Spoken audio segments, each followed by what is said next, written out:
पीछे रखते हैं। तो टाटा सिएरा का हश्र भी कहीं हैरियर और सफारी जैसा ना हो जाए, इसी कारण मैंने बात करते हैं। मुझे वो सिएरा के अंदर भी नजर आई कहीं ना कहीं, मैं उसको अभी इस वीडियो में थोड़ा सा हाईलाइट कर दूंगा।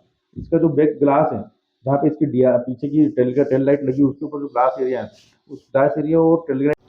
नमस्कार दोस्तों, मैं मनीष चौधरी। जैसा कि आप मेरी स्क्रीन पर देख रहे होंगे, हम आज बात करने जा रहे हैं टाटा सिएरा के बारे में, जो कि टाटा का एक लेजेंडरी प्रोडक्ट था जिसकी बहुत दिनों से बात चल रही है। तो टाटा ने अभी इसे रीजनरेशन करके एक अच्छे अवतार के साथ पेश किया है। टाटा ने पूरी कोशिश की है इसको सिएरा के पुराने स्वरूप के साथ मैच करने के लिए, और टाटा ने इसे अभी कुछ ही दिनों पहले लॉन्च किया, और अभी उसके सभी वेरिएंट की प्राइस को अनाउंस कर दिया, जो कि आपको हमारी स्क्रीन में दिख ही रहा होगा। टाटा ने इस गाड़ी की मार्केटिंग में इतना ध्यान दिया, इस मार्केटिंग की इतनी हाइप है, हर जगह इसी गाड़ी के बारे में बात हो रही है। इनके टाटा के जितने भी शोरूम है उस पर इसकी बुकिंग को लेकर और इस गाड़ी को देखने के लिए भी ग्राहकों की अच्छी खासी भीड़ देखने को मिल रही है। अब सबसे बड़ी बात यह है कि टाटा ने इसके जिस तरीके से इसके फीचर को अनवील किया, और उसके बारे में बहुत सारे कार ऑटो एक्सपर्ट द्वारा बहुत से वीडियो बनाए गए, उसके बारे में बात करना मुझे लगता है समय खराब करने जैसा होगा। इसके बहुत से वीडियो आपको यूट्यूब पे आपने देखे होंगे, सोशल मीडिया अकाउंट्स पे आपने देखे होंगे, इसके लिए तमाम वीडियो से भरा पड़ा है पूरा सोशल मीडिया। अब हम बात करने जा रहे हैं, टाटा ने जो इसकी प्राइस अनाउंस की है वो कहीं इस गाड़ी को जस्टिफाई कर रही है या नहीं कर रही है। वैसे टाटा ने इसके बेस वेरिएंट से ही जरूरी सुविधाओं और जरूरी फीचर्स को देकर इस गाड़ी को सबके सामने तगड़ा कंपटीशन पेश किया है। फिर भी मुझे इस गाड़ी की कहीं ना कहीं प्राइस इसके कॉम्पिटिटर के साथ थोड़ी ज़्यादा लगती है। इसकी प्राइस जैसे कि आप जानते हो कि 11,49,000 बेस वेरिएंट से चालू होकर इसका टॉप एंड वेरिएंट जो कंपनी प्लस है वो 21,49,000 की एक शोरूम प्राइस तक जाता है, जो कि मेरे हिसाब से इसका टॉप एंड मॉडल मॉडल जो है ऑन रोड प्राइस करीबन 25 से 26 लाख अलग अलग स्टेट के हिसाब से होने वाली है। उस प्राइस ब्रैकेट में मुझे इस गाड़ी का थोड़ा सा प्राइस ज़्यादा लगता है। इसकी मुख्य कॉम्पिटिटर हुंडई की क्रेटा, जो कि इस सेगमेंट में सबसे ज़्यादा सेल्स नंबर के साथ दिखती है, और अभी इस सेगमेंट को इंट्रोड्यूस करने वाला रेनॉल्ट का डस्टर, जो कि इस सेगमेंट में पहली गाड़ी रेनॉल्ट डस्टर ही आई थी, वो भी अपने रेनॉल्ट डस्टर को नए अवतार के साथ नेक्स्ट जनरेशन के डस्टर को कुछ ही दिनों में शायद जनवरी में लॉन्च करने वाले हैं।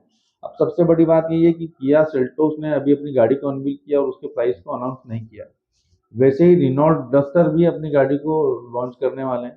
मुझे लगता है टाटा की सियरा को सबसे तगड़ा कंपटीशन आने वाली इन दोनों गाड़ियों के साथ ही मिलने वाला है, किया सेल्टोस और रेनॉल्ट डस्टर। और पहले से हुंडई की क्रेटा तो इसमें मौजूद है ही सेगमेंट के अंदर, और मारुति की विक्टोरियस भी कहीं ना कहीं थोड़ा सा इसको इफेक्ट करते नजर आएगी मेरे हिसाब से, क्योंकि इस प्राइस रेंज में ये गाड़ी थोड़ी सी, इसमें ना तो 4x4 है ना ऑल व्हील ड्राइव है, फिर भी ये गाड़ी 25 लाख रुपए 26 लाख रुपए के ब्रैकेट प्राइस में आती है, तो मेरे हिसाब से गाड़ी और प्राइस है।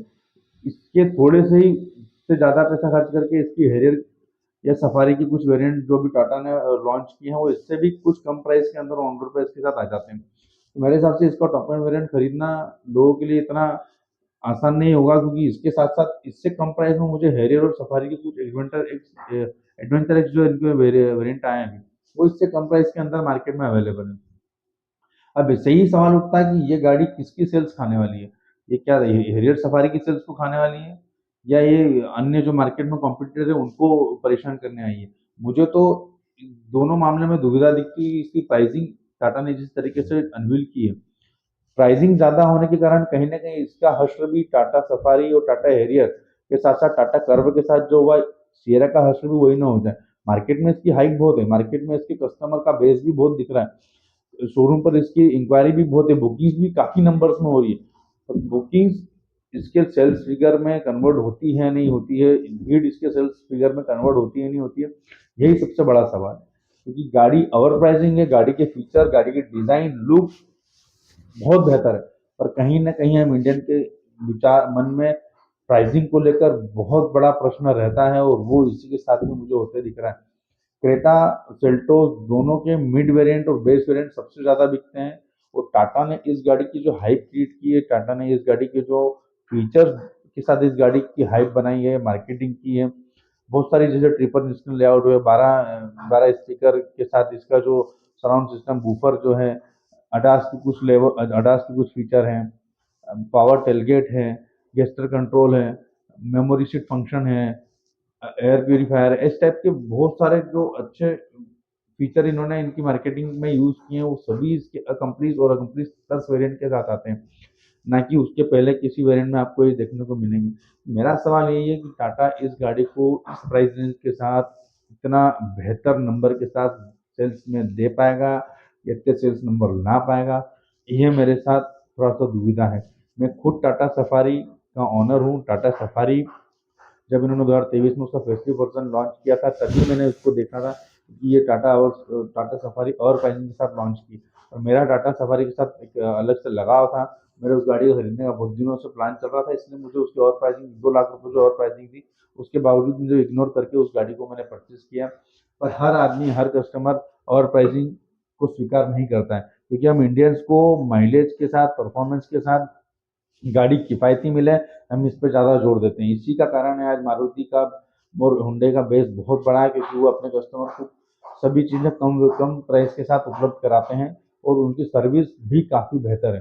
टाटा की सर्विस के साथ तो आप जानते हैं टाटा की सर्विस में कितनी खामियां हैं। टाटा अपनी गाड़ियां बहुत बेहतर बनाता है, नो डाउट है, पर टाटा अपने सर्विस इंजीनियर को सर्विस की प्रॉपर ट्रेनिंग देने में असक्षम लगता है मुझे। मैं खुद सफारी का ऑनर हूँ। मैं खुद मेरी गाड़ी में कुछ शुरू से कुछ न कुछ glitch, software issue, memory seat function का इशू देखते आ रहा हूँ, जो कि 2 साल कंप्लीट होने के बावजूद भी मेरी गाड़ी के अंदर वो इशू एज इट इज ही हैं। उनमें कोई सुधार नहीं हो पाया है। मैं सर्विस सेंटर जाता हूँ, हर बार अपने जॉब किट में लिखाता हूँ ये समस्या है, और वो बोलते हैं सर हमने इसको देख लिया है, हमने इसको अपडेट कर दिया है, पर वो 10 की 10 जैसी समस्या है। अभी मैं रिसेंटली टाटा की इस गाड़ी को देखने गया था शोरूम पर, मैंने वहाँ देखा है कि टाटा की फिट फिनिश का जो बात करते हैं, मुझे वो सिएरा के अंदर भी नजर आई कहीं ना कहीं। मैं उसको अभी इस वीडियो में छोटा सा हाईलाइट कर दूंगा। इसका जो बैक ग्लास है, जहाँ पे इसकी पीछे की टेल लाइट लगी, उसके ऊपर जो ग्लास एरिया है, उस ग्लास एरिया और टेल लाइट के बीच में एरिया में मैंने इसकी गैप में इसकी फिट फिनिश का बहुत अंतर देखा। वो अंतर भी मुझे थोड़ा सा ऐसा लगा कि टाटा अभी तक अपनी फिट फिनिश पे काम क्यों नहीं कर पा रहा है, इसको क्यों नहीं सुधार पा रहा है। टाटा गाड़ियाँ बहुत अच्छी बनाते हैं, आपके रेंज रोवर और रेंज रोवर के प्लेटफॉर्म है, उनकी टेक्नोलॉजी है, उन टेक्नोलॉजी का उपयोग करके आप अपनी गाड़ियों को बेहतर बनाते जा रहे हैं, पर आप उनकी उनकी फिट फिनिश को संज्ञान में लेते हैं, अपनी गाड़ी की फिट फिनिशिंग में ध्यान क्यों नहीं रखते हैं। क्वालिटी चेक वाले क्या आपके इंस्पेक्शन वाले नहीं है, बिना क्वालिटी चेकिंग की गाड़ी आप आपके प्लांट से बाहर भेज देते हैं। ये बहुत बड़े सवाल है। टाटा नो डाउट आज तीसरा या चौथा, दूसरे तीसरे चौथे नंबर पर कहीं ना कहीं आगे पीछे होता रहता है। टाटा कहीं इससे पहले कहीं नीचे हुआ करता था। टाटा ने अपनी बहुत सुधार किया है, पर अभी भी उसे बहुत सुधार की जरूरत है, और प्राइसिंग तो उसका बहुत बड़ा मुद्दा है ही। उसके साथ साथ सर्विस, क्वालिटी इशू और आफ्टर सेल सर्विस, ये सब इशू टाटा को कहीं ना कहीं दूसरे कॉम्पिटिटर के साथ पीछा पीछे रखते हैं। और टाटा सिएरा का हश्र भी कहीं हैरियर और सफारी जैसा ना हो जाए, इसी कारण मैंने इसकी बुकिंग को अभी अवॉइड किया है। मैं इसकी बुकिंग करने जा रहा था, मैंने भी इसकी बुकिंग कैंसिल कर दी, कि मैं भी इसकी कॉम्पिटिटर किया सेल्टोस और रेनॉल्ट के प्राइसिंग और उनके वेरिएंट को अनवील होने का वेट कर रहा हूँ। इसी प्रकार मेरे हिसाब से भी लगता है आप यदि इस गाड़ी की हाइप और इसके प्राइसिंग को लेकर असंतुष्ट है, संतुष्ट है, वो हमारे कमेंट में बताइए। मैं मेरा पहला वीडियो बना रहा हूँ टाटा सिएरा को लेकर। मैंने इसके पहले कोई वीडियो नहीं बनाया है, ये मेरा पहला ही वीडियो है। यदि आपको पसंद आया तो ठीक है, नहीं पसंद आता है तो क्षमा करना। इसी के अगले 6 महीने बाद हम इसी की बारे में दोबारा बात करेंगे कि इसके सेल्स नंबर कितने हैं।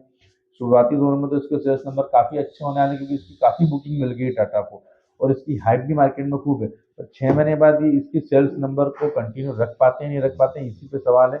और 6 महीने बाद हम इसका एक वीडियो, डिटेल वीडियो और बनाएंगे कि टाटा ने इस गाड़ी की सक्सेस हासिल किया है, वो सफारी और हेरे की तरफ फ्लॉप साबित हो रही है।